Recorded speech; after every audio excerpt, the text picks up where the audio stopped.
चाहिँ हजुरहरूले संविधानको कुरा संविधानमा पढिसक्नु भएको छ। मैले यसो जानकारी मात्रै गराएँ। संविधानले दिएको अधिकार यो प्रयोग गरिएको यसमा। यो संविधानले दिएको अधिकार चाहिँ प्रयोग गर्न खोजे हो। यसले संविधानले यो संघको अधिकार क्षेत्रको कुरा गर्छ, अनुसूची 5 को कुरा हेर्छ।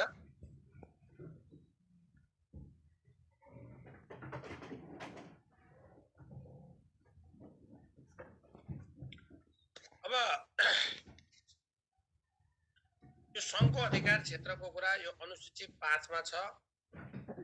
यसमा विश्वविद्यालय, केन्द्रीय विश्वविद्यालय, केन्द्रीय स्तरका प्रज्ञा प्रतिष्ठान अनि विश्वविद्यालय मापदण्ड र नियमन, केन्द्रीय पुस्तकालय, खास गरी विश्वविद्यालयको कुरा छ, प्रज्ञा प्रतिष्ठानको कुरा छ, मापदण्ड र नियमनको कुरा छ अनि पुस्तकालयको कुरा छ। विश्वविद्यालयको कुरा छ,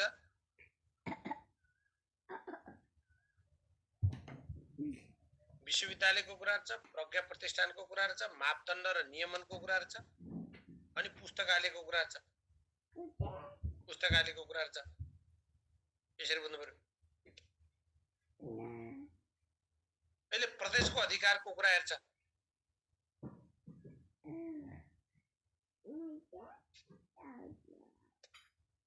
प्रदेशको अधिकार क्षेत्र हेर्दा प्रदेश विश्वविद्यालय हेर्छ, प्रदेश विश्वविद्यालय हेर्छ, उच्च शिक्षा हेर्छ, पुस्तकालय र संग्रहालय हेर्छ। प्रदेश विश्वविद्यालय हेर्छ, उच्च शिक्षा हेर्छ, पुस्तकालय र संग्रहालयको कुरा गर्छ। यो अनुसूची 6 मा छ। अनुसूची 8 मा स्थानीय तहको अधिकार क्षेत्र छ। आधारभूत र माध्यमिक शिक्षा, आधारभूत र माध्यमिक शिक्षा स्थानीय तहको अधिकार क्षेत्रभित्र छ। स्थानीय तहको अधिकार क्षेत्रभित्र छ। अनि अनुसूची 9 मा संघ, प्रदेश र स्थानीय तहको साझा अधिकार क्षेत्र छ। त्यसमा शिक्षा, खेलकुद र पत्रपत्रिका छ। शिक्षा, खेलकुद र पत्रपत्रिका छन्। संघ, प्रदेश र स्थानीय तहको साझा अधिकार क्षेत्र। अथवा हामीलाई क्वेसन सोधिहाल्यो भने स्थानीय तहको अधिकार क्षेत्र कुन कुन अनुसूचीमा छ भनेर सोध्यो भने दुईटा अनुसूची भनेर जोइन गर्यो भने अनुसूची 8 र 9 भन्नुहुन्छ। एकल अधिकार अनुसूची 8 मा छ। अब साझा अधिकार सहित गर्दा अनुसूची 8 र अनुसूची 9 मा स्थानीय तहका शिक्षा सम्बन्धी अधिकार छन् भनेर बुझ्नु। 8 मा एकल अधिकार, 9 मा साझा अधिकारको कुरा छ भनेर बुझ्ने। स्थानीय सरकार सञ्चालन ऐन कहिले जारी भयो त भन्यो भने 74/629 भनेर बुझ्नु पर्यो। स्थानीय सरकार सञ्चालन ऐन 74/629 भनेर बुझ्नु पर्यो। 74/629 भनेर बुझ्ने। यसरी बुझ्ने। 74/629 भनेर बुझ्ने।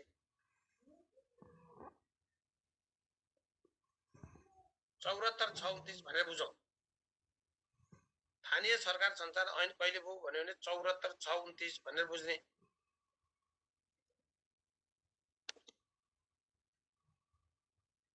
यसको दफा 11(2) ज कुन दफामा? 11(2) ज दफा 11(2) ज मा यो शिक्षा सम्बन्धी अधिकारका विषयहरू उल्लेख छन् भनेर बुझ्नु पर्यो।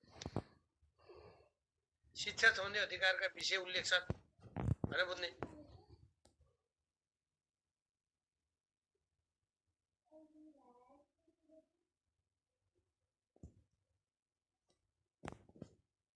दफा 11(2) ज भनेर बुझ्नु।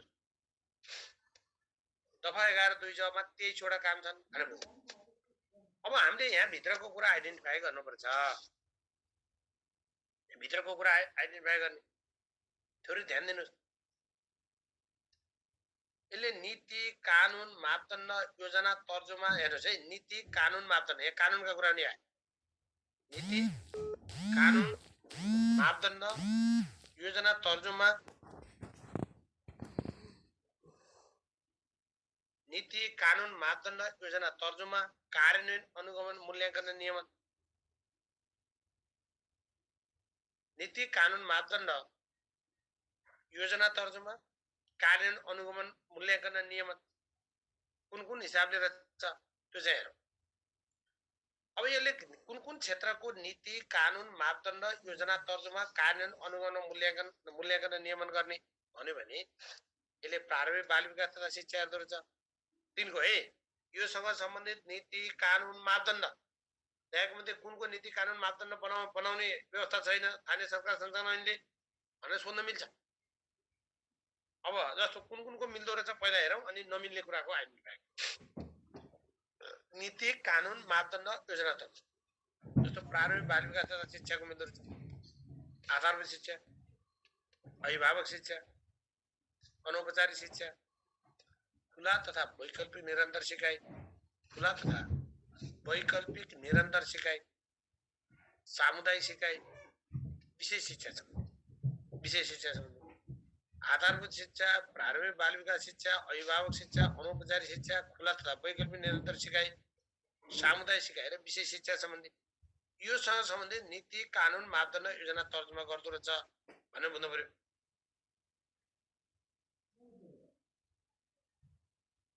यसरी बुझ्नु पर्यो। अब यहाँ कुन रहन्छ त नीति कानुन मापदण्ड? यहाँ माध्यमिक शिक्षा छैन, त्यो कुरा बुझ्नु। उच्च शिक्षा छैन, माध्यमिक शिक्षा छैन, उच्च शिक्षा छैन, प्राविधिक व्यवसायिक शिक्षा छैन। कानुनको कुरामा तल नीतिमा छ, कानुनमा छैन। ए प्राविधिक व्यवसायिक शिक्षा छैन, के अरे उच्च शिक्षा छैन, माध्यमिक शिक्षा छैन, त्यो हेर्नु। यी कुरा रहन्छन् भनेर बुझ्नु। अब अनुमति सञ्चालन व्यवस्थापन तथा नियमन भित्र यसले के गर्छ? विद्यालयको नक्साङ्कन गर्दो रहेछ, विद्यालयको अनुमति दिँदो रहेछ, विद्यालयको स्वीकृति गर्दो रहेछ, विद्यालयको समायोजन गर्दो रहेछ र नियमन गर्दो रहेछ।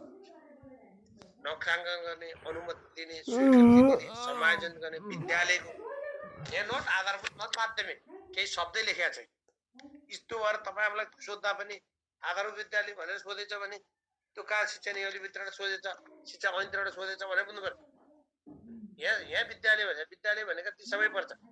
यहाँ आधारभूत माध्यमिक भनिएको छैन। स्कुलको नक्साङ्कन, अनुमति, स्वीकृति, समायोजन र नियमन गर्ने काम भनेको छ। यो शब्द बुझ्नु पर्यो। के बाबा मेरा भाइहरू यो कसले गर्ने हो भनेर सोध्छन्। कसले गर्ने हो भनेर सोध्छन्। नम्बर 1 यो टिप्पणी पनि जायज लेख्नुहोस्। हजुरको किताबमा नभएको पनि अलिकति खुलाएको भए सजिलो हुन्थ्यो अरे है। हजुरको किताबमा जम्मै छ त अनि हेर्नुहुन्छ त नि स्थानीय सरकार सञ्चालनका 23 वटा काम र वडा समितिको काम लेख्ने हो। सर यो च्याट अफ गरिदिनुहोस्, यो च्याट अफ गरिदिनुहोस् सर। यो यिनीहरूलाई च्याट राखेर कामै छैन, अफ गरिदिनुहोस् है। यो च्याट राखेर काम छैन यो है।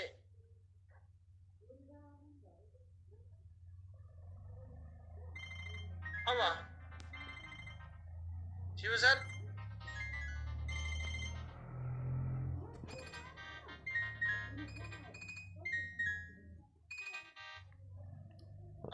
हेलो सर नमस्ते। थोरै बुझ्नुहोस्। अब विद्यालयको नक्साङ्कन, अनुमति, स्वीकृति, समायोजन तथा नियमन गर्ने काम गर्छ। अनुमति सञ्चालन व्यवस्थापन नियमनको काम गर्छ। अर्को सामुदायिक संस्थागत गुठी र सहकारी विद्यालय स्थापना गर्छ। मेरो किताबमा यसरी छँदै छैन, झन् कायदासँग आछ है। मेरो किताबमा भएर होइन, यो स्थानीय सरकार सञ्चालन ऐनले पढाएको कि शिक्षा सम्बन्धी अधिकार यहाँभन्दा अरू छँदा नि छैन। के पढ्न खोजेको कुन नि। अब यसले सामुदायिक संस्थागत गुठी र सहकारी विद्यालय स्थापनाको कुरा गर्छ। 776 थियो हैन र?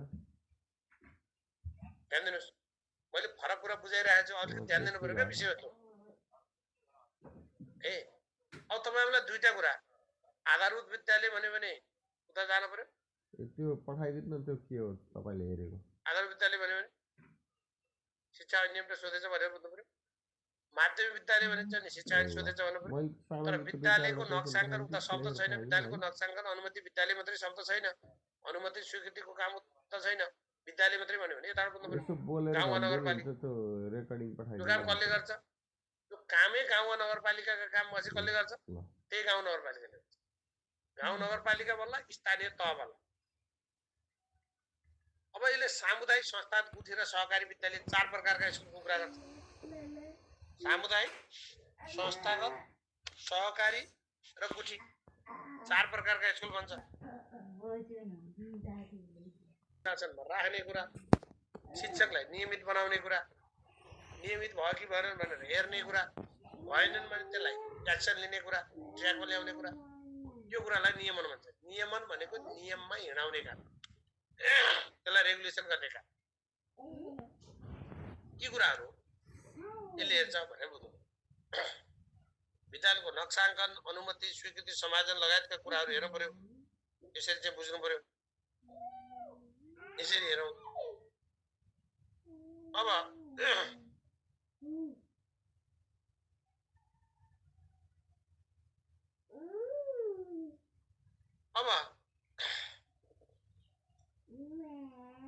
सम्पत्ति व्यवस्थापन तथा पूर्वाधार निर्माणमा के गर्छ यसले? गाभिएका वा बन्द गरिएका विद्यालयको सम्पत्तिको व्यवस्थापन गर्छ। गाभिएका वा बन्द गरिएका विद्यालयको सम्पत्तिको कुरा गर्छ। सामुदायिक विद्यालयको जग्गाको स्वामित्व, सम्पत्तिको अभिलेख र त्यसको संरक्षण गर्ने काम गर्छ। सामुदायिक विद्यालयको जग्गाको स्वामित्व, सम्पत्तिको अभिलेख र संरक्षण गर्छ। सामुदायिक स्कुलको शैक्षिक पूर्वाधार निर्माण, मर्मत, सम्मान र सञ्चालन गर्छ। शैक्षिक पूर्वाधार, सामुदायिक विद्यालयलाई दिने अनुदान दिन्छ स्कुललाई। सोको व्यवस्थापन, विद्यालयको आयव्ययको लेखा अनुशासन कायम, अनुगमन र नियमन गर्छ। गाउँ नगर शिक्षा समिति गठन तथा व्यवस्थापन गर्छ। गाउँ नगर शिक्षा समिति गठन तथा व्यवस्थापन गर्छ। विद्यालय व्यवस्थापन समितिको गठन गर्छ। गठन तथा व्यवस्थापन गर्छ विद्यालय व्यवस्थापन समितिको। शिक्षक कर्मचारीको दरबन्दी मिलान गर्छ। शिक्षक कर्मचारीका लागि तालिम तथा क्षमता विकास दिन्छ। तालिम तथा क्षमता विकास दिन्छ। अब गुणस्तर परीक्षा तथा प्रोत्साहन भन्छ। गुणस्तर अभिवृद्धि गर्छ। पाठ्य सामग्रीको वितरण गर्छ। आधारभूत तहको परीक्षा सञ्चालन गर्छ, अनुगमन गर्छ तथा व्यवस्थापन गर्छ। तपाईँ हामीलाई नमुना क्वेसनमा हालेको छ, सिकाइ उपलब्धिको हालेको छ नि जस्तो लाग्छ। विद्यार्थी सिकाइ उपलब्धिको परीक्षण र व्यवस्थापन गर्छ। परीक्षण र व्यवस्थापन। आधारभूत तहको परीक्षा सञ्चालन, अनुगमन र व्यवस्थापन गर्छ। शब्द नि बुझ्नु पर्यो। सञ्चालन, अनुगमन र व्यवस्थापन गर्छ। सञ्चालन, अनुगमन र व्यवस्थापन गर्छ। विद्यार्थी सिकाइ उपलब्धिको परीक्षण र व्यवस्थापन गर्छ। विद्यार्थी सिकाइ उपलब्धिको परीक्षण र व्यवस्थापन गर्छ। निशुल्क शिक्षा, विद्यार्थी प्रोत्साहन तथा छात्रवृत्तिको व्यवस्थापन गर्छ। निशुल्क शिक्षा, विद्यार्थी प्रोत्साहन तथा छात्रवृत्तिको व्यवस्थापन गर्छ। निशुल्क शिक्षा, विद्यार्थी प्रोत्साहन तथा छात्रवृत्तिको व्यवस्थापन गर्छ। अब सञ्चालन, समन्वय र व्यवस्थापन, यो भित्र स्थानीय स्तरको शैक्षिक ज्ञान, सिप र प्रविधिको संरक्षण, सम्वर्धन र स्तरीकरण गर्छ। स्थानीय स्तरको शैक्षिक ज्ञान, सिप र प्रविधिको संरक्षण, प्रवर्धन र स्तरीकरण गर्छ। स्थानीय पुस्तकालय र वाचनालयको सञ्चालन तथा व्यवस्थापन गर्छ। माध्यमिक तहसम्मको लागि माध्यमिक तहसम्मको नीति, कानुन, मापदण्ड होइन, माध्यमिक तहसम्मको शैक्षिक कार्यक्रमको समन्वय र नियमन गर्छ। अनि अतिरिक्त शैक्षिक क्रियाकलापको सञ्चालन गर्छ। अतिरिक्त शैक्षिक क्रियाकलाप सञ्चालन गर्छ भने बुझ्ने। अब यसले गर्ने काम अन्य गाउँ वा नगरपालिकासँगको साझेदारी वा संयुक्त व्यवस्थापन गर्न सक्ने काम पनि छ। अन्य गाउँ वा नगरपालिकासँगको साझेदारी वा संयुक्त व्यवस्थापन गर्न सक्ने काम रहेछ अन्य गाउँ वा नगरपालिकासँग। त्यो भनेको आधारभूत तथा माध्यमिक तहको प्राविधिक शिक्षाको, त्यो प्राविधिक शिक्षासँग रिलेटेड कुरा।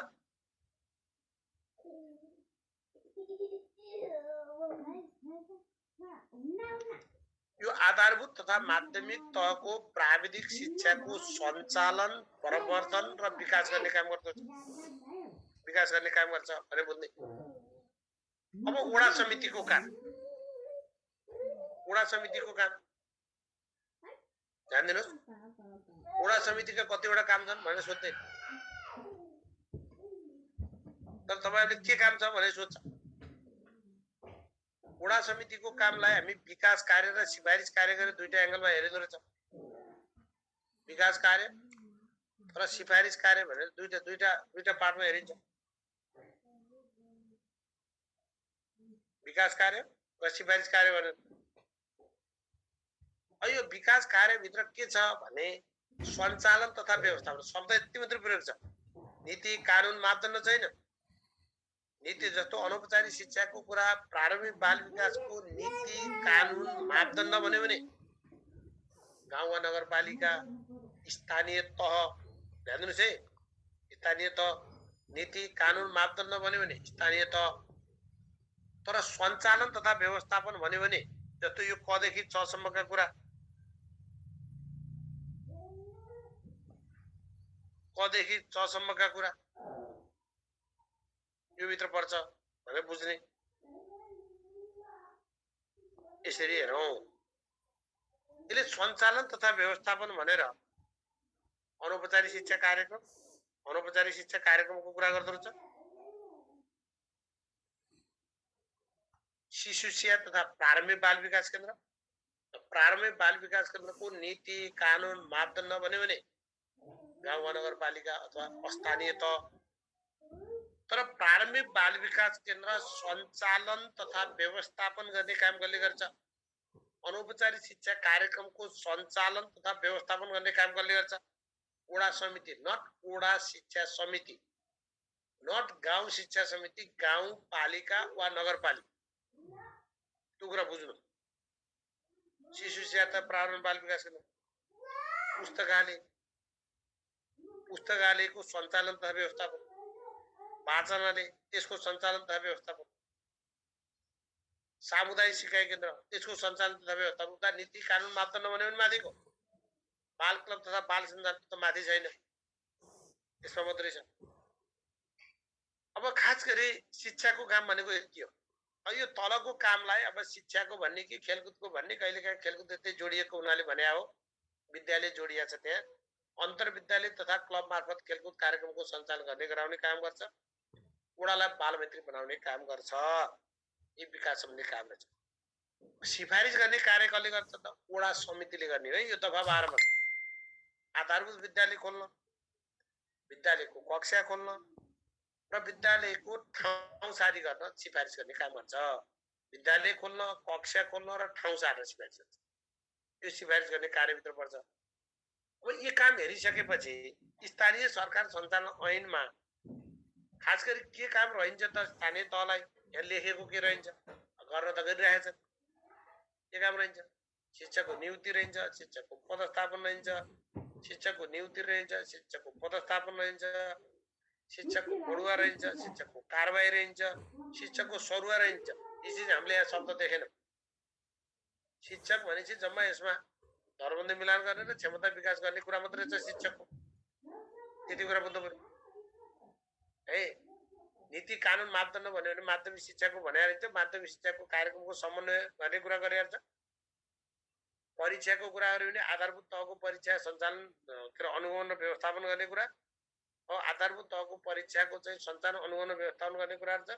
अनि विद्यार्थी सिकाइ विरोधी भनेर चाहिँ यहाँ 10 को माध्यमिक शिक्षाको परीक्षाको कुरा गर्दैन। विद्यालय तहको भन्दैन, आधारभूत तहको मात्रै भन्छ। यस्ता कुराहरू हजुरले बुझ्नुहोस्। यति कुरा चाहिँ पढ्नु होला है। यति कुरा पढ्नु होला, भइहाल्छ। टिपिडी यसले गर्दैन भाइ बहिनीहरू।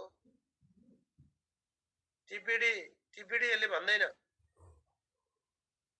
है। अब मेरो भाइले फेरि एउटा क्वेसन हाले। अब यहाँ हेरौँ न प्लिज। स्थानीय सरकार सञ्चालनको दफा 11 अनुसार सिकाइ उपलब्धिको सम्बन्धमा स्थानीय तहको काम कुन चाहिँ हो? अन्तिममा हेरौँ न। यहाँ के भयो? विद्यार्थी सिकाइ उपलब्धिको परीक्षण र व्यवस्थापन। अब अलिअलि आफूले नि खोज्नु पर्यो क्या, आफूले नि खोज्नु पर्यो उत्तर। यहाँ हेर्नु न, परीक्षण र व्यवस्थापन यही छ, अनि फेरि मलाई सोध्नुपर्छ, यही छ त। विद्यार्थी शिक्षा अभिवृद्धिको परीक्षण र व्यवस्थापन भनेकै छ, भनेपछि त आफूले नि खोज्नु पर्यो। कतिवटा काम म नो कन्फ्युज, कन्फ्युज चाहिँ नो कन्फ्युज, कन्फ्युज नहुनुहोस्।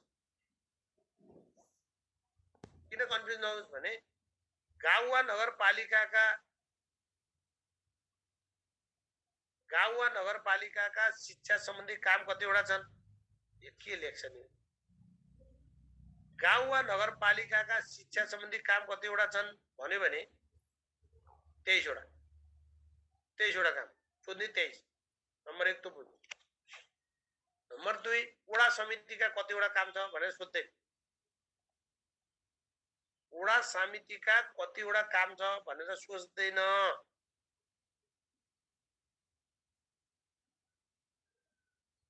है यति हेर। अब यहाँ अरू कुराहरू कतिपय कामहरू यहाँ नभएका कामहरू भएका छन्।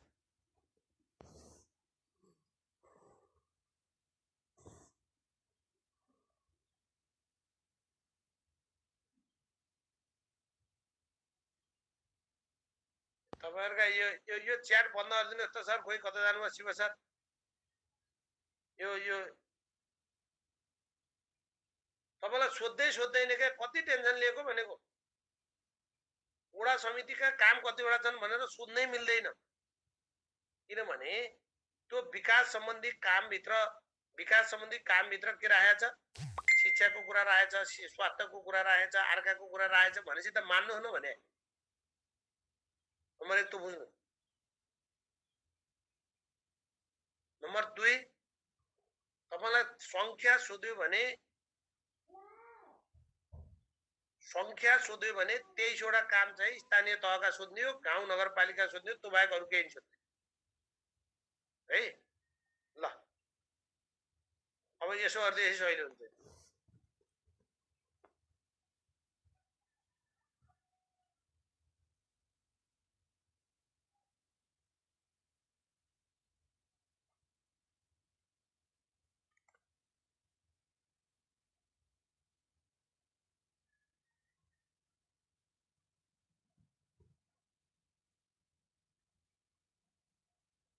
अब जाउँ हामी एकाएक पढ्छौँ। शिक्षाको परिचय र नेपालको शैक्षिक विकास भन्छ। अब यसमा आधारभूत तहका लागि 2टा प्रश्न र माध्यमिक तहका लागि एउटा प्रश्न आउँछ। आधारभूत तहका लागि 2टा प्रश्न, माध्यमिक तहका लागि एउटा प्रश्न आउँछ। अब पढ्ने विषय कति छन्? शिक्षाको स्वरूप, उद्देश्य र कार्यहरू भन्छ। शिक्षाको स्वरूप, उद्देश्य र कार्यहरू भन्छ। अर्को शिक्षाको आधुनिक प्रवृत्ति भन्छ। माध्यमिक तहका लागि मात्रै हो त्यो आधुनिक प्रवृत्ति। अनि नेपालको आधुनिक शैक्षिक इतिहास पढ्ने भन्छ। आधुनिक शैक्षिक इतिहास पढ्ने कुरा गर्छ यसले। यसरी बुझ्नु पर्यो। र आधारभूत तहका लागि शैक्षिक संगठन र संरचना पढ्ने कुरा गर्छ। शैक्षिक संगठन र संरचना पढ्ने कुरा गर्छ। अब मैले चाहिँ हजुरहरूलाई शिक्षाको स्वरूप, उद्देश्य र कार्य पढाउँछु आज। यो इतिहास आफै पढे पनि हुन्छ। इतिहास चाहिँ यहाँ पढाएर केही साध्य लाग्दैन। इतिहास चाहिँ अब बुझाउने कुरा पनि केही छैन। अब शिक्षाको स्वरूप, उद्देश्य र कार्य पर्छ। यो एजुकेसन भन्ने शब्द यसको शाब्दिक अर्थ ई प्लस डुकोबाट आएको छ। अब हामी शाब्दिक अर्थबाट हेरौँ, ई प्लस डुकोबाट आएको छ भनेर बुझ्ने है।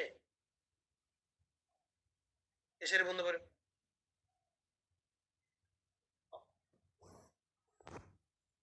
अब यहाँ हाम्रो आकृति दिदीले के भन्नुभयो भने स्थानीय कहाँ सकिएको छ र त्यहाँभन्दा कहाँ छ र पढ्ने। स्थानीय सरकार सञ्चालन ऐनको पढ्ने त्यति हो। 23 वटा काम जान्नुहोस्। स्थानीय सरकार सञ्चालनको त्यो 23 वटा काम हेर्नुहोस्। अनि वडा समिति, वडा शिक्षा समिति भन्ने त्यो उसमा छैन। स्थानीय सरकार सञ्चालन ऐनमा वडा शिक्षा समिति छैन, त्यो शब्दै लेखेको छैन। नगर शिक्षा समितिका काम लेखेका छैन, गाउँ नगर शिक्षा समितिका काम लेखेको छैन। काम कसका लेखेका छ? गाउँ वा नगरपालिकाका काम लेखेका छ। त्यही 23 वटा काम अघि पढिसकियो। झन् फरक ढङ्गले बुझ्नु होला भनेर ट्याक्क टेबल बनाएर त्यति दुःखहरू लेखे, फरक चाहिँ त्यही तालिका पढाइदिए भए सकिहाल्थ्यो। पङ्गो हेर्नु न त्यो ऐनको काम, एक शब्द मिलाएर हेर्नु। वडा समितिका काम कतिवटा भनेर सोध्दैन, यो पनि बुझ्नुहोस्, सोध्नै मिल्दैन।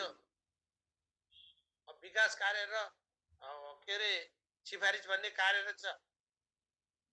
अझै तपाईँलाई जति हेरे पनि सकिए होइन भन्नुहुन्छ तपाईँ।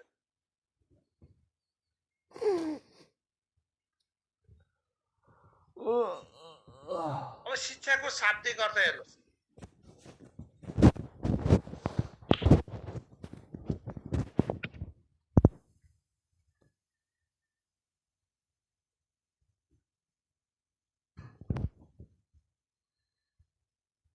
अब स्थानीय के अरे शिक्षाको शाब्दिक अर्थ हेर्दा यो एजुकेसन शब्दको शाब्दिक अर्थ ई प्लस डुकोबाट आएको छ।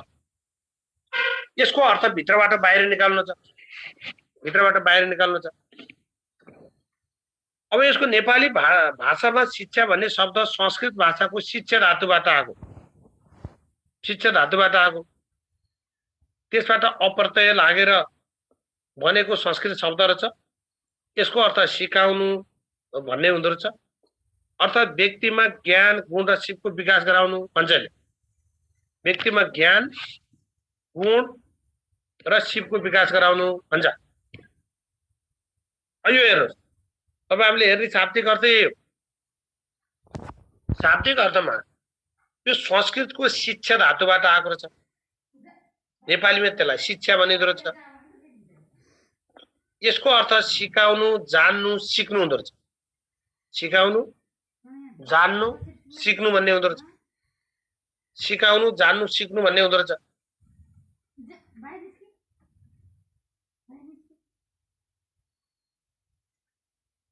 सिकाउनु, जान्नु, सिक्नु हुँदो रहेछ। यसको अर्थ अब नेपाली शब्द, नेपालीमा यो विद धातुबाट आएको रहेछ, विदबाट। त्यसको अर्थ विद्या वा ज्ञान रहेछ। यसलाई जान्नु अथवा ज्ञान दिनु भन्दो रहेछ। जान्नु वा ज्ञान दिनु भन्दो रहेछ। जान्नु वा ज्ञान दिनु भन्ने हुँदो रहेछ। ल्याटिन भाषाको शब्दहरू बुझ्नुहोस्। तीनटा शब्द, इडुक्याटम, एडुकेटम, इडुसिआर, इडुसियर र इडुसिआरबाट आएको रहेछ। इडुसिआरबाट आएको रहेछ। तीनटा शब्दबाट आएको रहेछ। एडुकेटमबाट आएको रहेछ,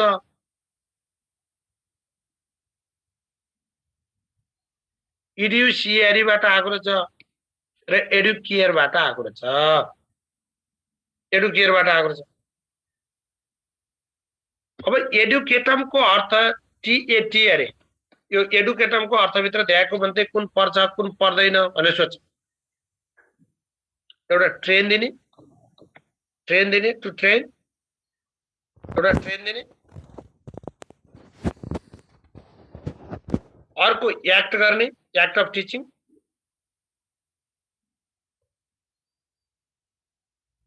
एक्ट अफ टिचिङ र अर्को ट्रेनिङ। अर्को ट्रेनिङ, एउटा टु ट्रेन रहेछ, अर्को एक्ट अफ टिचिङ रहेछ, अर्को ट्रेनिङ रहेछ, तालिम दिने रहेछ, तालिम दिने रहेछ। यसको अर्थ के हो भने अन्तर्निहित शक्तिलाई शिक्षण कार्यद्वारा बाहिर ल्याउनु रहेछ भन्ने भन्नु पर्यो। अन्तर्निहित शक्तिलाई शिक्षण कार्यद्वारा बाहिर ल्याउनु भन्यो यसले।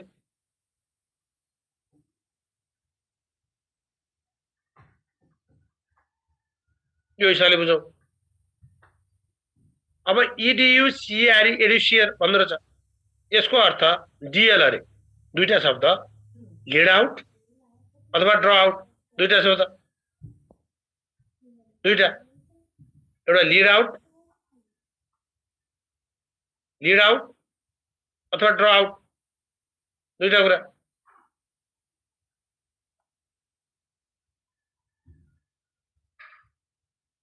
एउटा लीड आउट रहेछ अर्को ड्र आउट रहेछ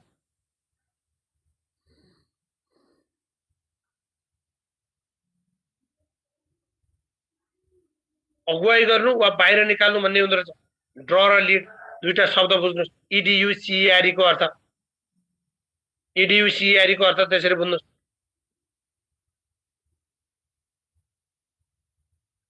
अर्को इडियुसिआरई एडुकेयर को अर्थ रहेछ एडुकेयर को अर्थ रहेछ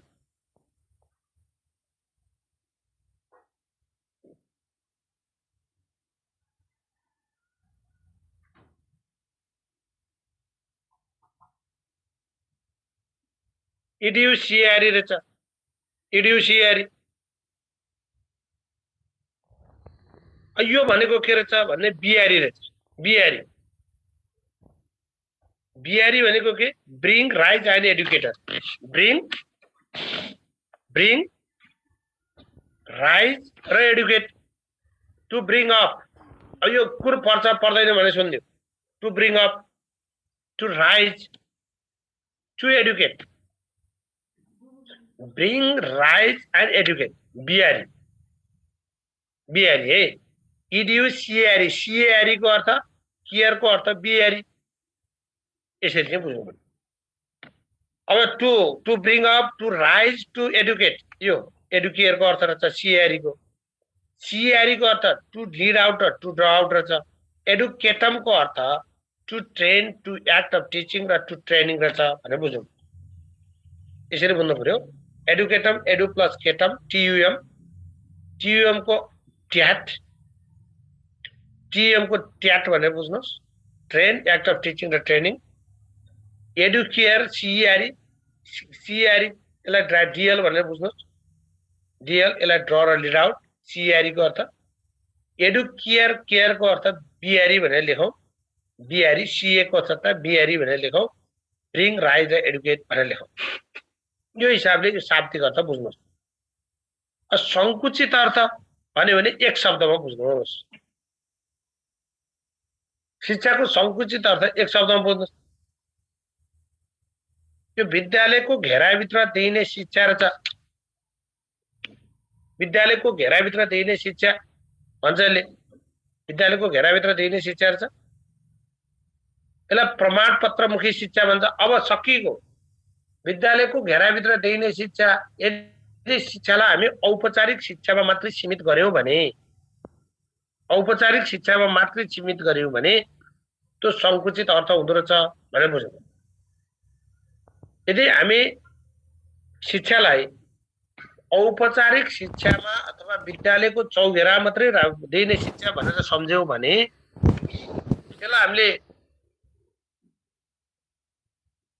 संकुचित अर्थभित्र लिनुपर्छ भनेर बुझ्नु संकुचित अर्थभित्र लिनुपर्छ भनेर बुझ्ने यसलाई प्रमाणपत्रमुखी शिक्षा पनि भन्दो रहेछ प्रमाणपत्रमुखी शिक्षा पनि भन्दो रहेछ यो प्रमाणपत्र दिने अब बुझ्नु उत्तीर्ण अनुत्तीर्ण छुट्याउने शिक्षा छ अब टी रेमन्डका अनुसार यो पुस्तकीय ज्ञान हो टी रेमन्डका अनुसार यसलाई पुस्तकीय ज्ञान भन्दो रहेछ पुस्तकीय ज्ञान टी रेमन्डका अनुसार पुस्तकीय ज्ञान भनिँदो रहेछ अब यति बुझ्नुहोस् संकुचित अर्थ भनेको औपचारिक शिक्षा पास फेल छुट्याउने शिक्षा प्रमाणपत्रमुखी शिक्षा विद्यालय शिक्षा पुस्तकीय ज्ञान भनेर बुझ्नुहोस् पुगिहाल्यो अब व्यापक अर्थ भनेको के रहेछ यो सम्पूर्ण जीवनोपयोगी छ अब यो व्यापक अर्थ भनेको आफ्ना अनुभवबाट प्राप्त गर्ने सम्पूर्ण जीवनोपयोगी ज्ञान रहेछ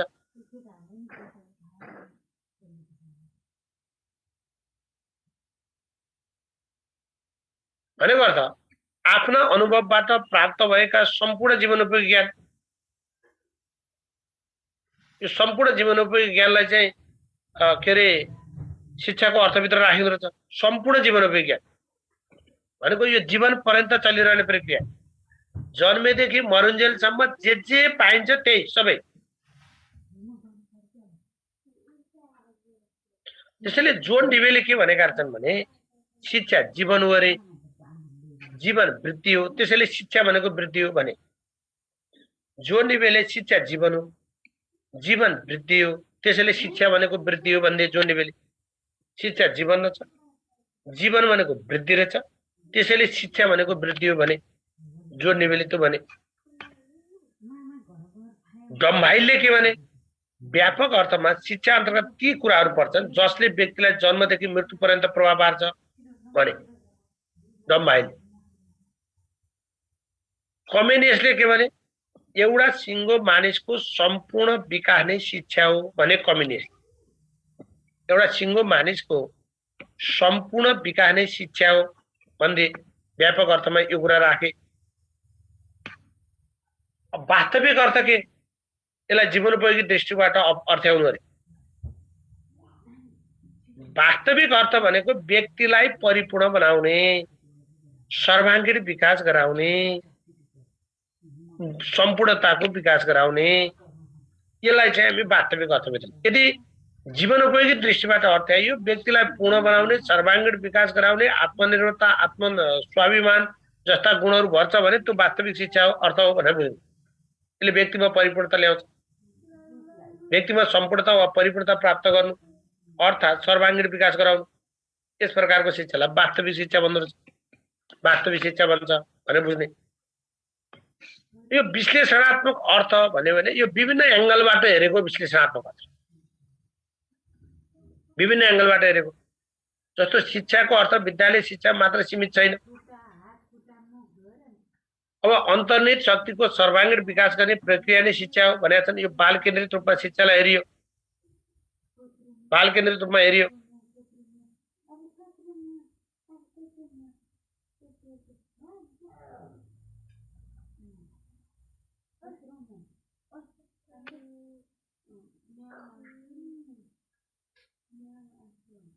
अब शिक्षा त्रिमुखी प्रक्रिया हो भन्छन्, त्रिमुखी प्रक्रिया। यो त्रिमुखी प्रक्रिया भित्र जाँदा द्विमुखी भन्यो भने शिक्षाको विद्यार्थी र त्यो जोन एडम्सले भनेका छन्, जोन एडम्सले भनेका छन्।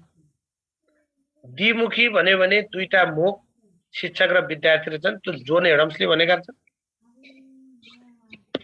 द्विमुखी भन्यो भने जोन एडम्स, त्रिमुखी भन्यो भने जोन डिबे, त्रिमुखी भन्यो भने के जोन डिबे, त्रिमुखी भन्यो भने जोन डिबे, जोन डिबेले भनेका छन् त्रिमुखी प्रक्रिया भनेर। त्रिमुखी प्रक्रिया कसले भने यो त्रिमुखी प्रक्रिया भनेर दुईटा पार्टबाट बुझ्नुहोस्। एउटा जोन डिबेले भने, अर्को जेई एडम्सनले भने। अब जोन डिबेले शिक्षाका तीनटा मुखहरू शिक्षक, विद्यार्थी र समाज हुन् भन्दै, शिक्षक, विद्यार्थी र समाज हुन् भन्दै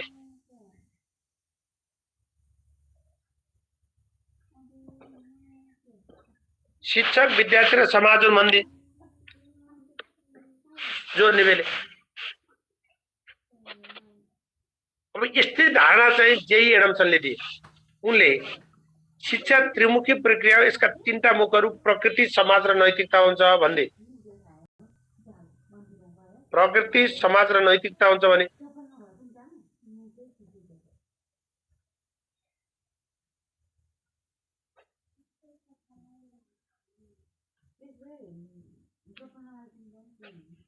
अब जेई एडम्सनले के भनिदिए, यसका तीनटा मुख प्रकृति, समाज र नैतिकता भनिदिए जेई एडम्सनले। एडम्सले द्विमुखी प्रक्रिया, एडम्सनले त्रिमुखी प्रक्रिया भनिदिए, प्रकृति, समाज र नैतिकता प्राप्त तीनटा कुरा भनिदिए।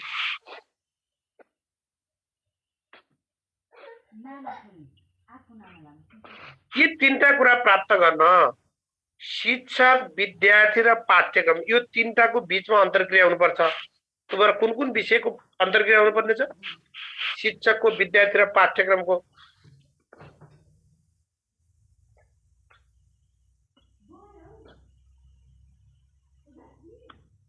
शिक्षक विद्यार्थी र पाठ्यक्रमको बीचमा अन्तर्क्रिया हुनुपर्छ भनेको छ।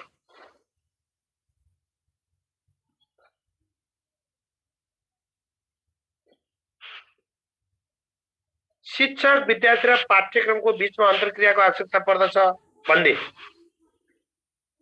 तीनटा कुरा प्राप्त गर्न, शिक्षक विद्यार्थी र पाठ्यक्रम। अब यो गतिशील प्रक्रिया हो, सामाजिक विकासको प्रक्रिया हो, मानवीय व्यवहार परिमार्जनका रूपमा हो। यो विश्लेषणात्मक भनेको विभिन्न एंगलबाट हेरिएको, यति बुझ्नुहोस्। अब यो परिभाषा कसरी हेर्ने? परिभाषा विद्वानका सर र आफै हेर्नुहोस्। यो परिभाषा यहाँ पढाएर साध्य खासै लाग्दैन।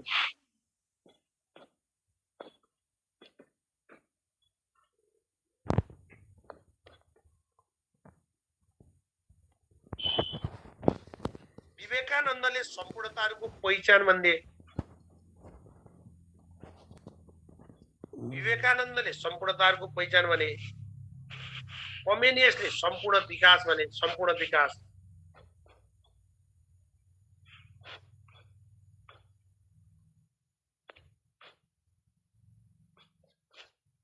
रुसोले बानीहरू अथवा आचरणको निर्माण भने, आचरणको निर्माण भने।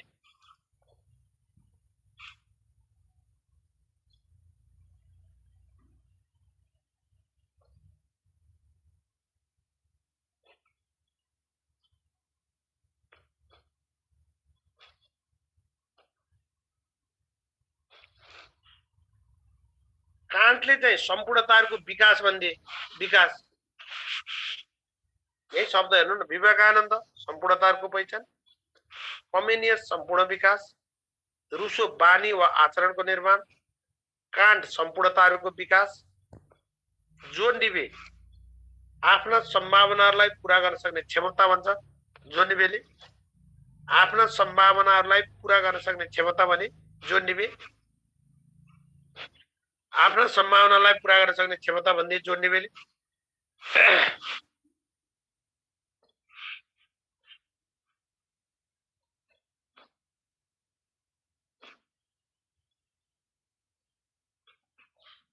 सोक्रेटसले सार्वभौमिकताको विचारलाई बाहिर ल्याउने कुरा गरे।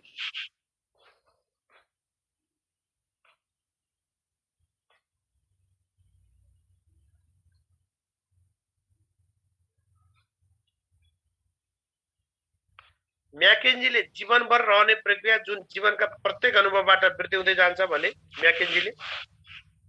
म्याकेन्जीले भने, गान्धीले शरीर मन र आत्मामा रहेका असल कुराहरूलाई सम्पूर्ण रूपमा बाहिर ल्याउनु भन्थे। गान्धीले शरीर मन र आत्मा भन्यो भने गान्धी। बटलरले आध्यात्मिक स्वरूपमा व्यक्तिहरूको क्रमिक समायोजन भने, आध्यात्मिक स्वरूपमा यो व्यक्तिहरूको क्रमिक समायोजन भन्थे। यो डम्बाईले जन्मदेखि नमरेसम्म व्यक्तिलाई प्रभाव पार्ने सम्पूर्ण कुरा भने डम्बाई।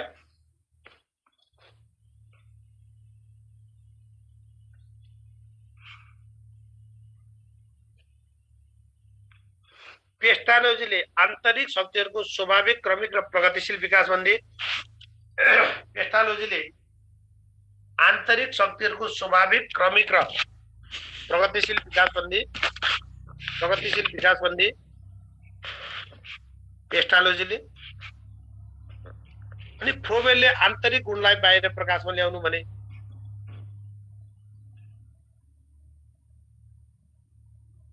उपनिषदले त्यो प्रक्रिया हो जसको परम लक्ष्य मुक्ति हो भनेको छ।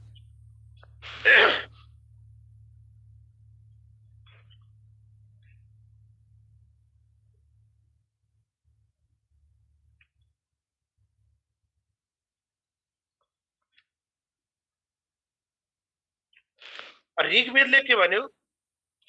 ऋग्वेदले के भन्यो भने, त्यो चीज हो जसले व्यक्तिलाई आत्मविश्वासी र निस्वार्थी बनाउँछ। आत्मविश्वासी र निस्वार्थी बनाउने कुराहरु छ। कौटिल्यले शिक्षा भनेको देशको तालिम र राष्ट्रप्रतिको माया भन्यो। राष्ट्रप्रतिको माया भन्यो। अरस्तुले स्वस्थ शरीरमा स्वस्थ मस्तिष्कको निर्माण गर्ने कुरा गर्यो।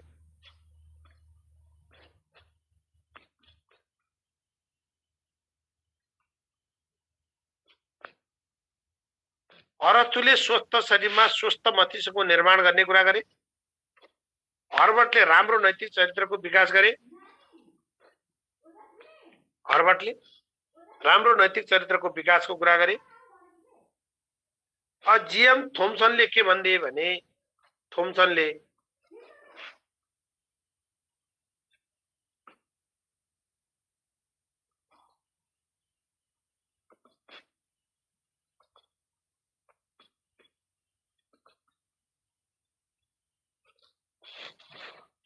जीएम थोम्सनले चिन्तनको व्यवहार र प्रवृत्तिमा थायी परिवर्तन ल्याउने दृष्टिकोणले पार्ने वातावरणीय प्रभाव भने थोम्सनले।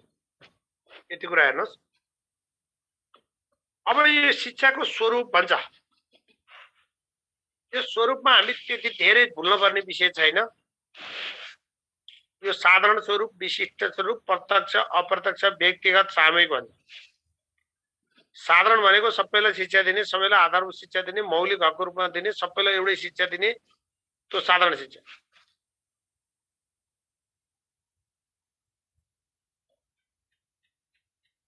अनि विशिष्ट शिक्षा भनेको उसको क्षमता अनुसार दिने, प्राविधिक व्यवसाय शिक्षा दिने, उसको विषयमा विशिष्टीकरण गर्ने,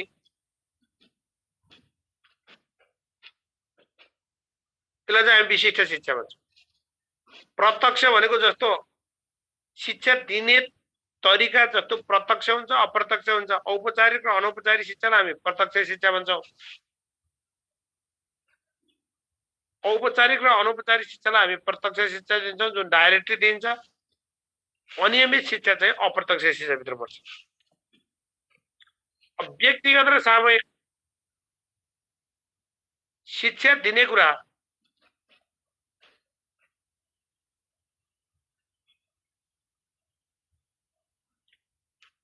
अब शिक्षा दिने कुरा चाहिँ सामूहिक रूपमा दिइन्छ। जस्तो अहिले मैले दिएको शिक्षा सामूहिक हो, तर कति लिने नलिने, कति सिक्ने कति नसिक्ने भन्ने कुरा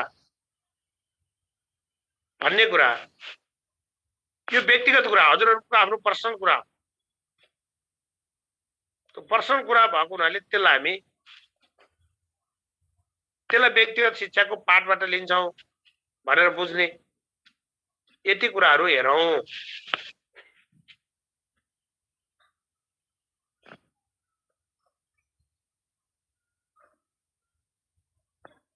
यो चाहिँ अघि भइसकेको छ। अब मैले फेरि यसलाई चर्चा गरिन। अब जाउँ हामी यो शिक्षाको प्रकारभित्र जाउँ।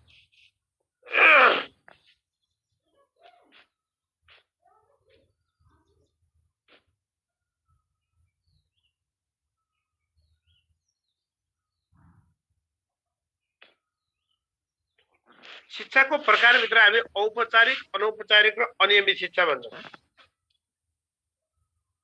औपचारिक, अनौपचारिक र अनियमित शिक्षा भन्छौँ। अब औपचारिक शिक्षा भनेको के त? यसको बारेमा धेरै चर्चाहरू परेन। यो विद्यालयमा दिने, विश्वविद्यालय दिने, यो पूर्ण रूपमा संरचित शिक्षा हो। पूर्ण रूपमा संरचित शिक्षा हो।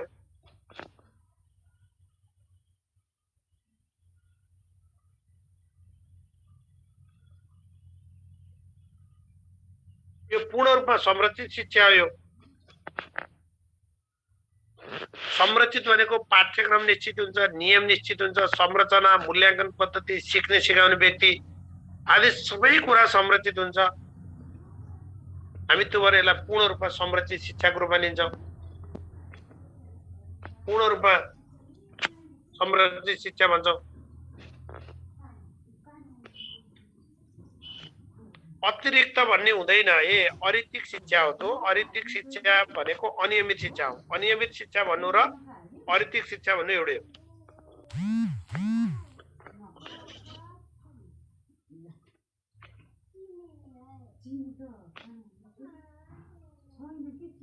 अब यो हिसाब लिएर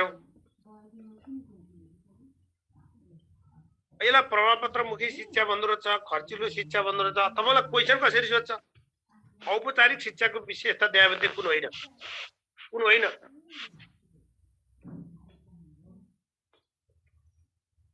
कुन होइन?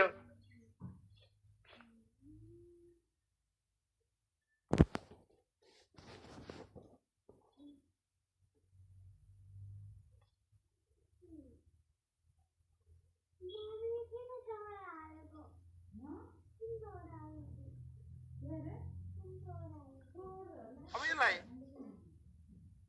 हामीलाई सोध्ने क्वेसन भनेको के हो भने औपचारिक शिक्षाको विशेषता कुन होइन? क पूर्ण रूपमा संरचित शिक्षा, ख व्यवहारमा ल्याउन नपाउँदै पछि परेको शिक्षा,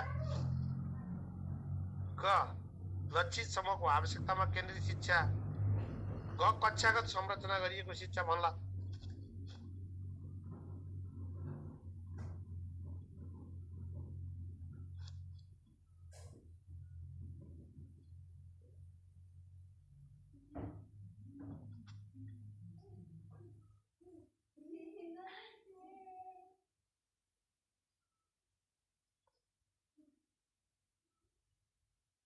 यो कक्षागत संरचना गरिएको शिक्षा भन्छ। कुम्भले चाहिँ त्यो भनेका रहेछन्। कक्षागत संरचना गरिएको शिक्षा, व्यवहार ल्याउन नपाउँदै पछि परेको शिक्षा, ब्याकडेटेड शिक्षा भन्ने भन्दो रहेछ। हामीले पढेका कतिपय विषयहरू अहिले हामीले प्रयोगमा ल्याउन नपाउँदै अव्यवहारिक वाहन, यो हिसाबले बुझ्नु पर्यो। अब अनौपचारिक शिक्षा अलिकति ख्याल गर्नु।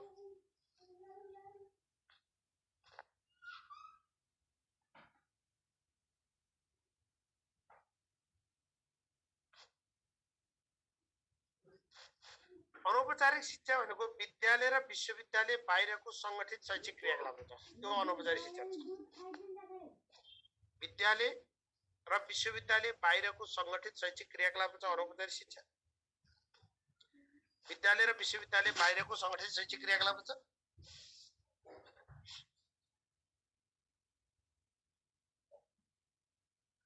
यो एक रूप निश्चित नभई लचिलो, स्थानीय परिवेश अनुकूल र विविधतापूर्ण सिकाइ प्रक्रिया छ। अब बुझ्नुहोस् है, अनौपचारिक शिक्षा कस्तो भन्दा हजुर हामीले लिन पाइन्छ। हामी औपचारिक शिक्षा हासिल गरेका लिन पाइन्छ। एक हिसाबले औपचारिक शिक्षा भन्दा यो अतिरिक्त जस्तो पनि भयो। अतिरिक्त पनि भन्छौँ हामी। थप शिक्षा यो अनौपचारिक शिक्षा। थप शिक्षा अतिरिक्त र के अरे अनैतिक भनेको एउटै होइन, फरक कुरा। तपाईँ हामीले लिइराखेकालाई नि जस्तो तपाईँ हामीले एउटा कम्प्युटर कोर्स लिउँला, एउटा प्लम्बरको तालिम लिउँला, एउटा भाषा शिक्षणको एउटा कक्षा लिउँला, ल्याङ्ग्वेजको निश्चित कोर्समा आधारित रहन्छौँ हामी। हाम्रो आवश्यकता के छ त्यसमा आधारित रहन्छौँ अनि त्यसैमा हामी सिकाइदिन्छौँ। त्यो चाहिँ अनौपचारिक शिक्षा हुन्छ। छोटो अवधिको हुन्छ। हाम्रो आवश्यकता के हो त्यो आवश्यकतामा आधारित हुन्छ। स्थानीय परिवेश अनुकूल हुन्छ। एक रूप हुँदैन, निश्चित के अरे लचिलो हुन्छ। विविधतापूर्ण सिकाइ प्रक्रिया हो यो। विविधतापूर्ण सिकाइ प्रक्रिया भनेर बुझ्नु पर्यो। विविधतापूर्ण सिकाइ प्रक्रिया हो भनेर बुझ्ने।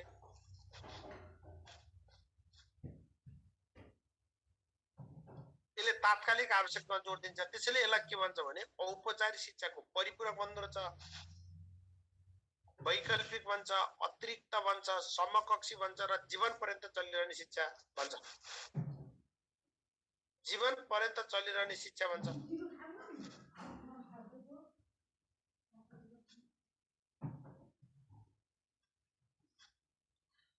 औपचारिक शिक्षाको परिपूरक, वैकल्पिक, अतिरिक्त, समकक्ष र जीवन पर्यन्त चलिरहने शिक्षा भन्छ।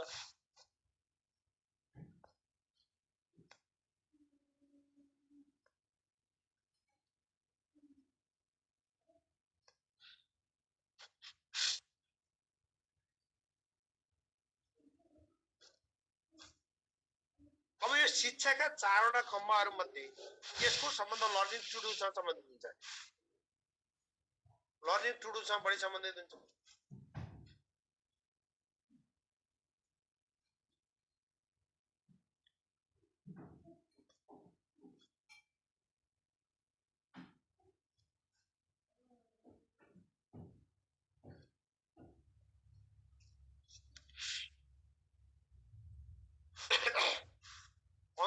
औपचारिक शिक्षामा यो प्रमाणपत्र भन्दा पनि सिकारुले प्राप्त गरेको दक्षतालाई बढी जोड दिन्छ।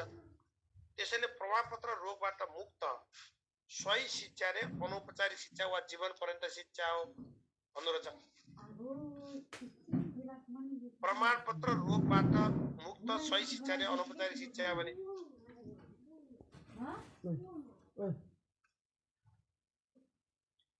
औपचारिक शिक्षाको ठीक उल्टो अनौपचारिक शिक्षा हो भनेका छन् इलिज र फ्रेरेले। इभान इलिज र फ्रेरेले त भनेका छन्।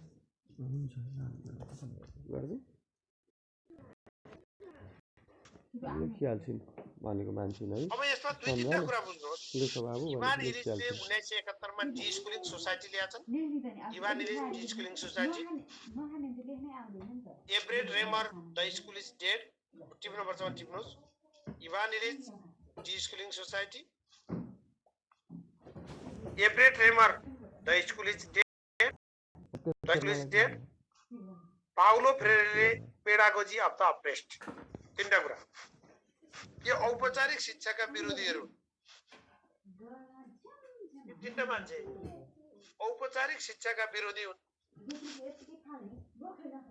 औपचारिक शिक्षाका विरोधी हुने तीनटा मान्छे डेड भने द स्कुल इज डेड भने ए द स्कुल इज डेड भने एब्रेड रेमरले। इभान इलिजले डिस्कुलिङ सोसाइटी भने डिस्कुलिङ सोसाइटी भने इभान इलिजले।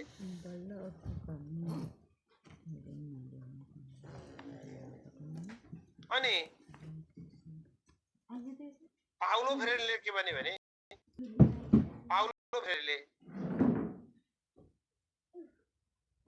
पाउलो फ्रेरेले के भन्दिए भने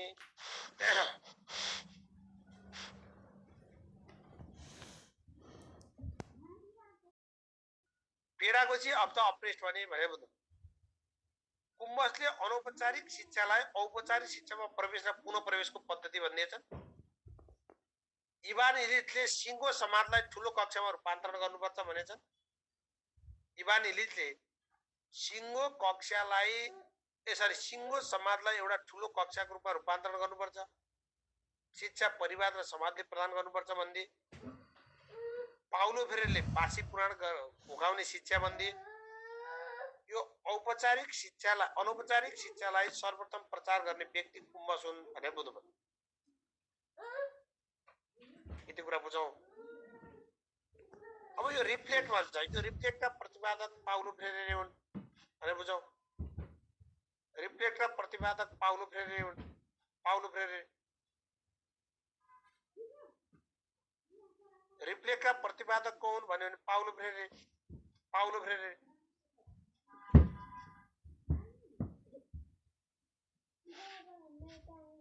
उनले 1970 मा पेडागोजी अफ द अप्रेस्ड भनेका छन्। औपचारिक शिक्षालाई ब्याङ्किङ एप्रोच भनेर आलोचना गरेका छन्। औपचारिक शिक्षालाई ब्याङ्किङ एप्रोच भनेर आलोचना गरेका छन्। ब्याङ्किङ एप्रोच भनेर आलोचना गरेका छन् औपचारिक शिक्षालाई। अब उनले पाउलो फ्रेरेले शिक्षा सचेतीकरणका लागि हुनुपर्दछ भनेका छन्। समस्या केन्द्रित हुनुपर्छ, वास्तविक जीवनसँग सम्बन्धित हुनुपर्छ, सचेतीकरण उन्मुख हुनुपर्छ भनेका छन्। यति कुराहरू लेख्नुहोस्। अब हामी यो 3RS को कुरा खासै हामी त्यता जान पर्दैन। 3RS भनेको पढाइ लेखाइ र अङ्कगणितको कुरा हो। त्यो हामी साक्षरताको परिभाषा 3RS मा छ हाम्रो नेपालको कन्टेक्स्टमा अहिले पनि।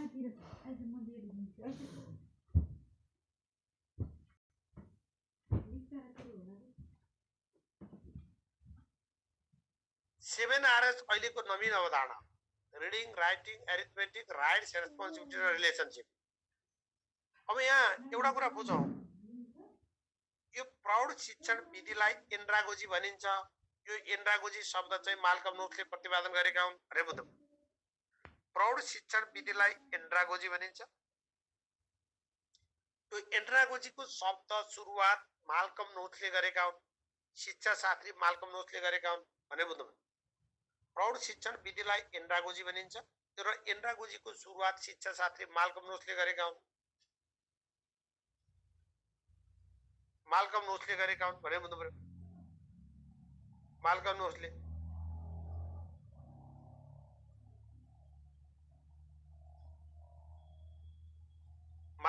गरेका हुन् भनेर बुझ्नु पर्यो। अब अर्को अनियमित वा अनैतिक शिक्षा, यसलाई हामी जीवन पर्यन्त निरन्तर एवं आकस्मिक शिक्षा वा सिकाइ भन्दो रहेछौँ। जीवन पर्यन्त निरन्तर एवं आकस्मिक शिक्षा वा सिकाइ भन्दो रहेछ।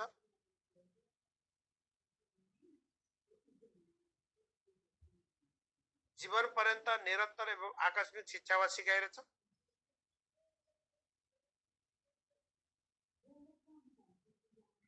भनेको अर्थ तपाईँ हाम्रो के अरे भोगाइबाट, तपाईँ हाम्रो चाहिँ दैनिक दिनचर्याबाट यो सिक्ने सिकाइलाई चाहिँ हामी अनियमित वा अनैतिक, नट अतिरिक्त,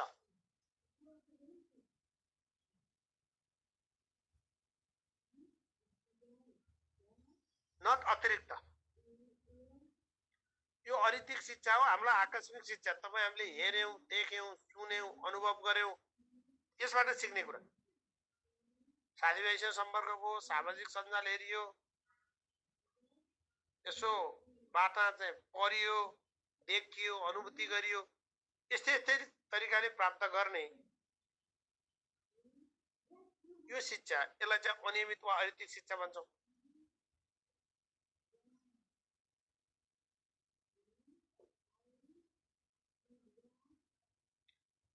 अब यो शिक्षालाई यो नियमित के अरे उसको बन्धनमा राख्नु हुँदैन, शिक्षालाई नियमित बन्धनको सीमाभित्र राख्नु हुँदैन भन्ने मान्यता रहेछ।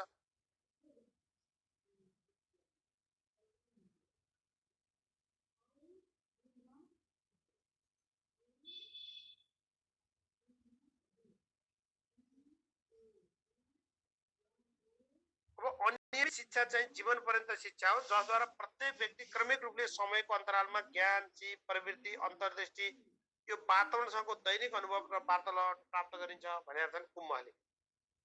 यति कुराहरू तपाईँहरूले यसमा चाहिँ बुझ्नुहोस्। अब यसको सारमा चाहिँ चिन्ताको फरक कसरी छ यसरी हेर्नु। औपचारिक शिक्षाको निश्चित र योजनाबद्ध हुँदो रहेछ।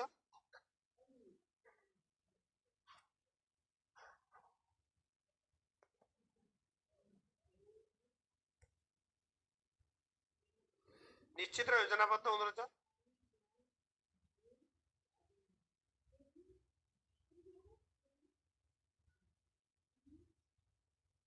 तर अनौपचारिक शिक्षाको निश्चित हुन्छ, तर औपचारिक जस्तो बन्धन हुँदैन।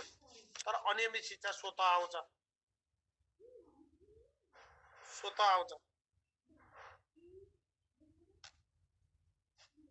पाठ्यक्रम एकदम पूर्ण परिभाषित हुन्छ, अनौपचारिकको व्यवस्थित हुन्छ, तर चेतनायुक्त र जानी दिइन्छ, व्यवस्थित हुँदैन, चेतनायुक्त र जानी दिइन्छ। अब अनियमितको पाठ्यक्रम हुँदैन। औपचारिक शिक्षा कडा अनुशासनमा दिइन्छ, अनौपचारिक शिक्षा स्वतन्त्र शिक्षा हो, अनियमित शिक्षा पूर्ण स्वतन्त्र शिक्षा हो। पूर्ण स्वतन्त्र शिक्षा, औपचारिक शिक्षा ज्ञान केन्द्रित हुन्छ, अनौपचारिक शिक्षा सिप केन्द्रित हुन्छ, अनियमित शिक्षा अवसर केन्द्रित हुन्छ।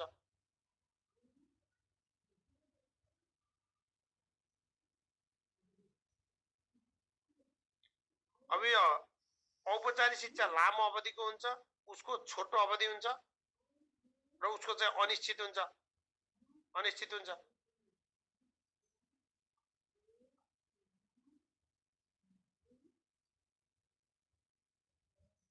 अनौपचारिक शिक्षा लक्षित समूहको आवश्यकता हुन्छ, तर अनियमित शिक्षा चाहिँ सिकारुको अन्तर सम्बन्ध अब भेट भयो भने हुन्छ, नत्र हुँदैन।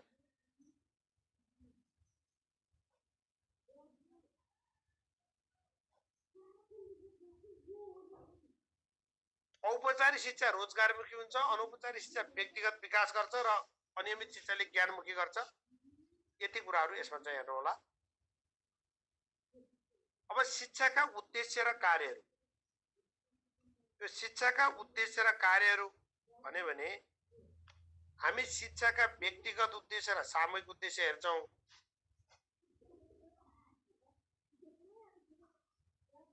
व्यक्तिगत उद्देश्य र सामूहिक उद्देश्य हेर्छौं।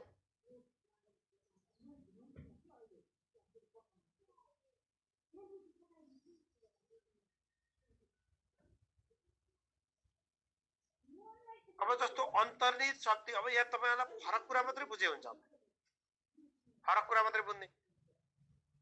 अन्तर्निहित जब दुईटा चीज छन्, एउटा व्यक्तिगत अर्को सामाजिक छ।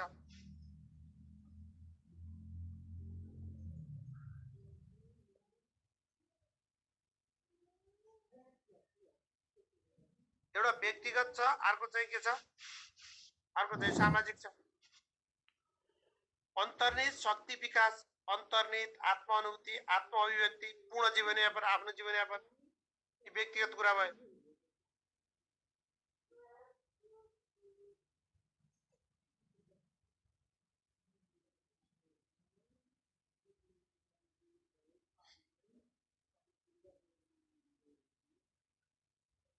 अब अन्तर्निहित शक्ति विकासको लक्ष्य आत्म अनुभूति, आत्म अभिव्यक्ति, पूर्ण जीवनयापन, यी व्यक्तिगत भयो। यसै क्लियर छ।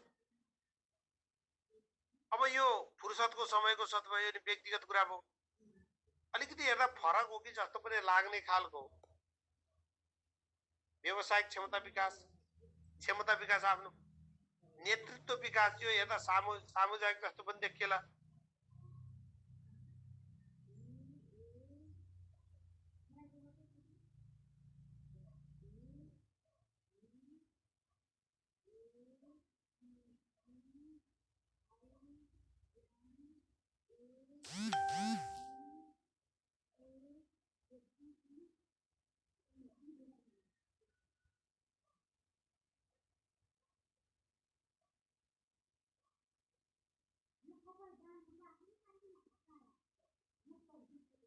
नेतृत्व विकासको लक्ष्य ज्ञान प्राप्तिलाई हेर्नुस् है। ज्ञान प्राप्ति, ज्ञानको विकास भन्यो भने सामाजिक हुन्छ। ज्ञानको विकास भन्यो भने सामाजिक हुन्छ, ज्ञान प्राप्ति भन्यो भने व्यक्तिगत हुन्छ। यो शब्द नि बुझ्नु, यसरी हेरौं।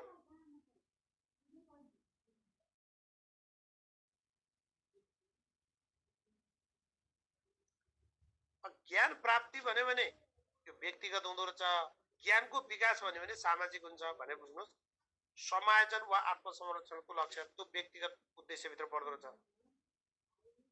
यो खास चाहिँदैन, वाद अनुसारको कुरा चाहिँदैन। आदर्शवादले आत्मानुभूति, आत्मअभिव्यक्ति, अन्तर्निहित क्षमताको विकास हुँदो रहेछ। प्रकृतिवादले आत्मसंरक्षणको लक्ष्य फुर्सदको समयको सदुपयोग, पूर्ण जीवनको तयारी भन्दो रहेछ।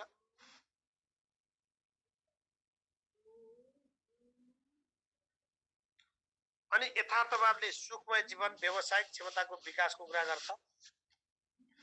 प्रयोजनवादले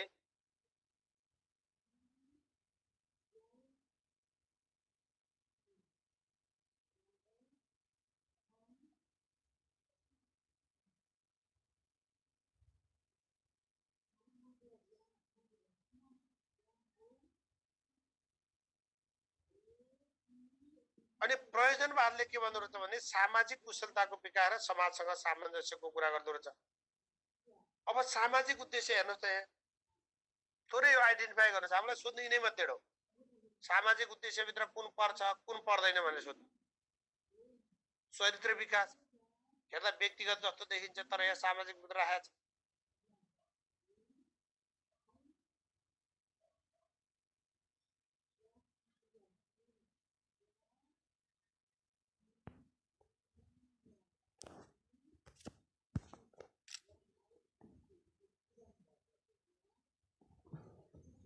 अनि संस्कृतिको संरक्षण, संस्कृतिको हस्तान्तरण, यो त सामाजिक ठ्याक्कै क्लियरै भइहाल्यो। जनशक्तिको विकास हेर्नुस् है। जनशक्ति भनेको समाजका लागि रहेछ।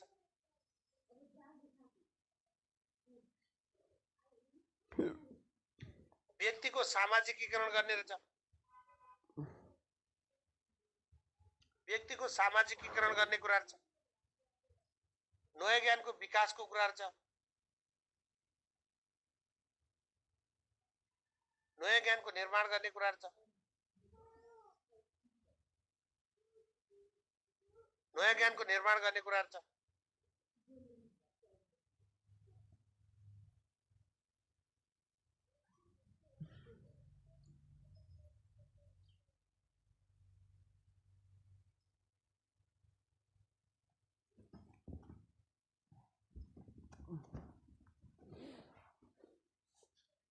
नयाँ ज्ञानको निर्माण गर्ने कुराहरू छ, सामाजिक आवश्यकता अनुरूप व्यक्तित्वको विकास गर्ने कुराहरू छ।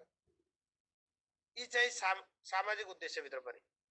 चरित्र विकास, संस्कृतिको संरक्षण, संस्कृतिको हस्तान्तरण अनि जनशक्तिको विकास। यो जनशक्तिको विकास यो राष्ट्र समाजका लागि रहेछ। व्यक्तिको सामाजिकीकरण रहेछ, नयाँ ज्ञानको निर्माण गर्ने कुराहरू छ, सामाजिक आवश्यकता अनुसार व्यक्तित्वको विकास गर्ने कुराहरू छ। यो सामाजिक उद्देश्यभित्र परे।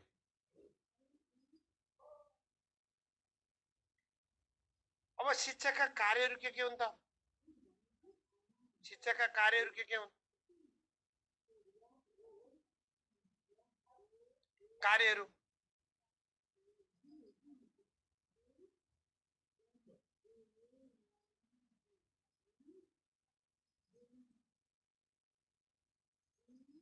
यो शिक्षाका कार्यहरूलाई हामी चाहिँ खास गरी व्यक्तिगत कार्य यो हेर्नु पर्दैन। यो यहाँबाट सुरु गर्नुहोस्। व्यक्तिगत कार्य, सामाजिक कार्य, यो अलिकति पहिलाको भन्दा फरक छ, उद्देश्यभन्दा अलिकति फरक छ।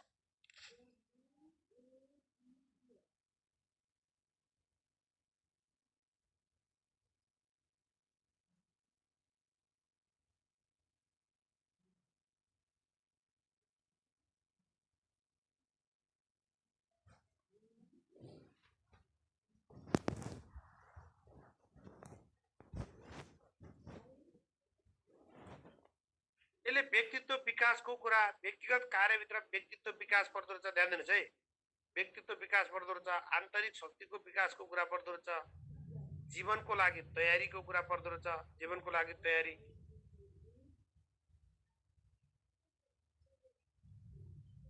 अनि व्यावसायिक निपुणताको विकासको कुरा गर्दो रहेछ, आवश्यकताको पूर्ति पर्दो रहेछ,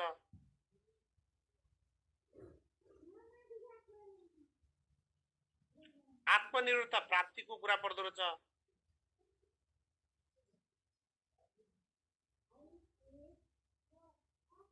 आत्मनिर्भरताको प्राप्ति पर्दो रहेछ, अनुभवहरूको पुनर्संगठन र पुनर्निर्माण पर्दो रहेछ, अनुभवहरूको पुनर्संगठन र पुनर्निर्माण पर्दो रहेछ, र नैतिकताको विकास। यो व्यक्तिगत कार्यभित्र पर्दो रहेछ।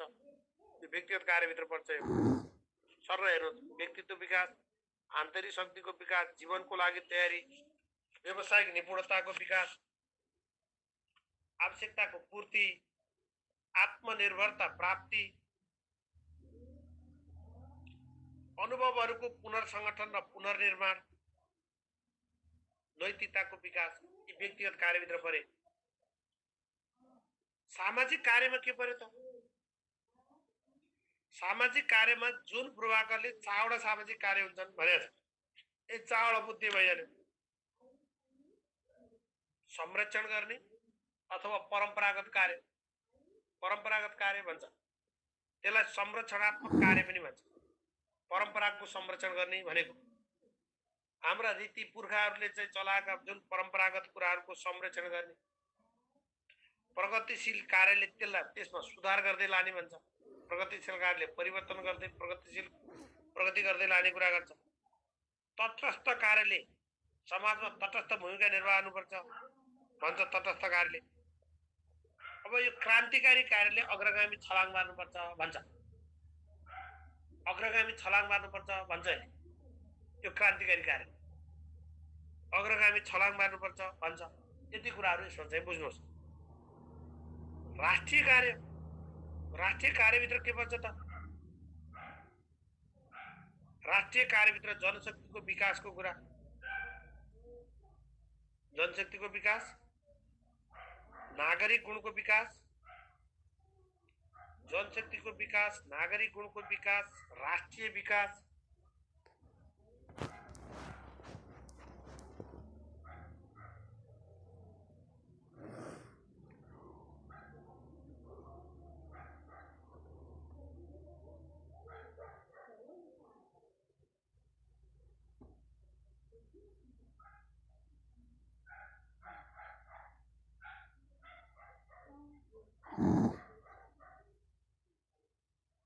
जनशक्तिको विकास, नागरिक गुणको विकास। हेर्नुहोस् है, शब्द राष्ट्रिय कार्यभित्र जनशक्ति राष्ट्रका लागि, नागरिक गुण राष्ट्रका लागि, राष्ट्रिय विकास, राष्ट्रिय एकता, यो क्लियर छ।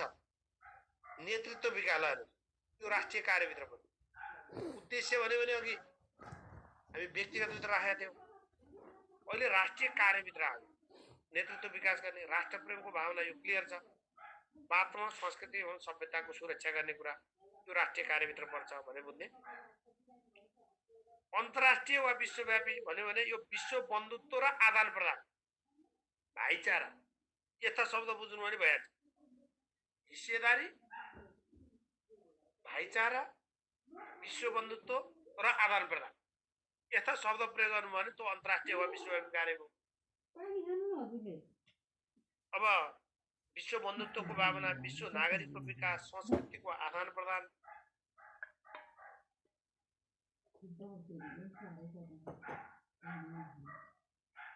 अनि जनशक्तिको विकास र आदान प्रदान, प्रविधिको आदान प्रदान, राष्ट्रहरूको समानुपातिक विकासमा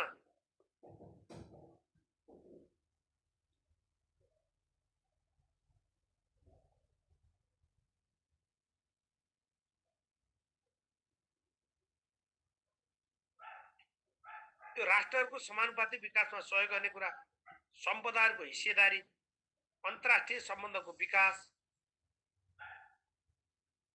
अन्तर्राष्ट्रिय समझदारीको विकास, अनि विश्व शान्ति र सुरक्षामा योगदान दिने कुरा, यो चाहिँ अन्तर्राष्ट्रिय वा विश्वव्यापी कार्यभित्र पर्यो। अब यो आर्थिक कार्य पनि भन्छ।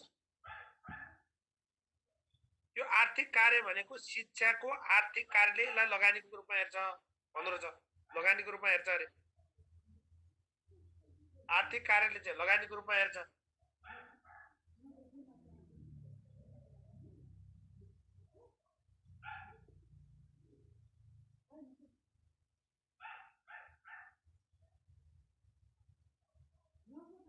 शिक्षाको आर्थिक कार्यले यसलाई लगानीको रूपमा हेर्दो रहेछ। यो 1970 को दशकमा विकसित भएको अवधारणा रहेछ। 1970 को दशकमा विकसित भएको अवधारणा छ। र सर्वप्रथम अर्थशास्त्री अल्फ्रेड मार्सलले के भनेका रहेछन् भने सबैभन्दा महत्त्वपूर्ण पुँजी त्यो हो जुन मानिसको गुणस्तर वृद्धिका लागि लगानी गरिन्छ भनेका रहेछन्। अर्थशास्त्री हर्बिन्सन, मेयर, स्कुल आदिले इकोनोमिक्स अफ एजुकेसनको धारणा प्रचलनमा ल्याएर शिक्षालाई लगानीको रूपमा लिनुपर्ने भनेका रहेछन्। शिक्षाको आर्थिक कार्य अन्तर्गत जनशक्तिको योजना पर्दो रहेछ। यो 1960 को दशकदेखि सुरु। आधारभूत आवश्यकता पूर्ति पर्दो रहेछ। मानव स्रोतको विकास, ज्ञान, सिप र प्रविधिको विकास, अनि प्राकृतिक संसाधन र स्रोतको परिचालन पर्दो रहेछ। जनशक्ति योजना 1960 को दशकदेखि सुरु भएको रहेछ। आधारभूत आवश्यकता पूर्ति,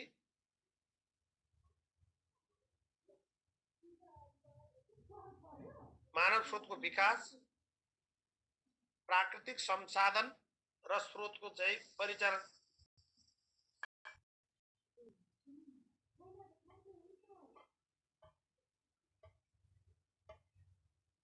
यसरी चाहिँ बुझ्नु पर्यो। तपाईँले यो कार्य रूपमा हेर्नुहोस्। अब यति बसे हामीलाई पुग्छ है। यति पढेपछि यो शिक्षाको अर्थभित्र पुग्छ हामीलाई।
हस् साथी थ्याङ्क यू है अब आजलाई यति गरौँ